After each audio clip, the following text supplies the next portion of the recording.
ইসলামে হাসি বদরের যুদ্ধ এক ঐতিহাসিক মোড়। হিজরির 17 রমজান অর্থাৎ 624 খ্রিস্টাব্দে সংগঠিত এই যুদ্ধ ছিল প্রথম এবং অন্যতম গুরুত্বপূর্ণ সামরিক সংঘর্ষ, যেখানে নবী মুহাম্মদ সাল্লাল্লাহু আলাইহি ওয়াসাল্লামের নেতৃত্বে মুসলমানরা বিজয় অর্জন করেন। তবে এই বিজয়ের পেছনে রয়েছে দীর্ঘ রাজনৈতিক, ধর্মীয় এবং অর্থনৈতিক প্রেক্ষাপট। মুসলমানদের উপর কুরাইশদের অত্যাচার শুরু হয়েছিল ইসলামের প্রথম দিন থেকে। মক্কার কুরাইশরা নবী হযরত মুহাম্মদ সাল্লাল্লাহু আলাইহি ওয়াসাল্লামের নবুয়তকে মেনে নিতে পারেনি। ফলে তারা মুসলমানদের নির্যাতন, বয়কট এবং নিঃস্ব করে দেওয়ার পরিকল্পনা নেয়। নির্যাতনের মাত্রা এতটাই বেড়ে যায়, মুসলমানদের একাংশ হাবশায় এবং পরবর্তীতে সকলে হিজরত করে ইয়াসবির তথা মদিনায় আশ্রয় নেয়।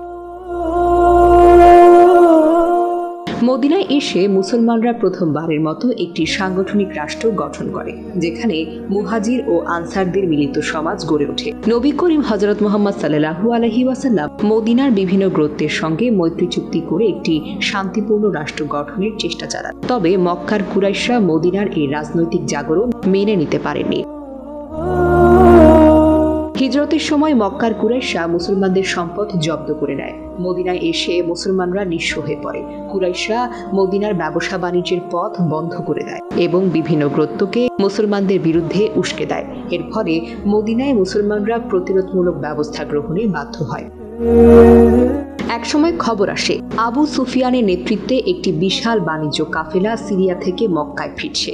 এই কাফেলা মুসলমানদের মাল সম্পদ বিক্রি করে আনা লাভে ভরা ছিল। নবী করিম হযরত মুহাম্মদ সাল্লাল্লাহু আলাইহি ওয়াসাল্লাম কেবল এই কাফেলাটিকে থামিয়ে মুসলমানদের সম্পদ পুনরুদ্ধারের উদ্দেশ্যে একটি ছোট বাহিনী নিয়ে রওনা দেন।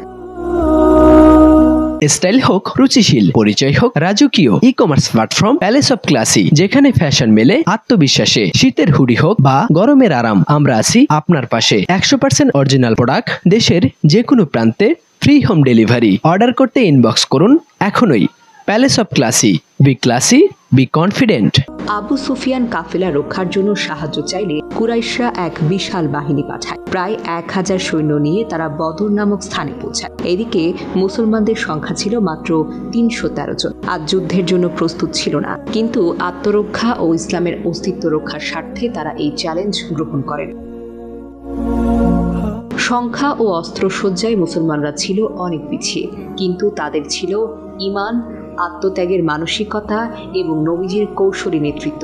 নবী করিম হযরত মুহাম্মদ সাল্লাল্লাহু আলাইহি ওয়াসাল্লাম আল্লাহর দরবারে কান্নাকাটি করে সাহায্য প্রার্থনা করেন।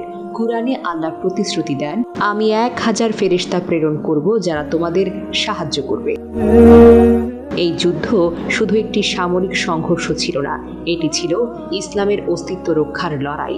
বদরের যুদ্ধ মুসলমানদের মনোবল দৃঢ় করে দেয় এবং মক্কার কুরাইশদের অহংকার চূর্ণ করে দেয়। মুসলমানদের এই বিজয় ইসলামী রাষ্ট্রের ভিত্তিকে মজবুত করে এবং ভবিষ্যতের দিক নির্দেশনা নির্ধারণ করে দেয়। নুসরাত জাহান, মনোযোগ প্রকাশ।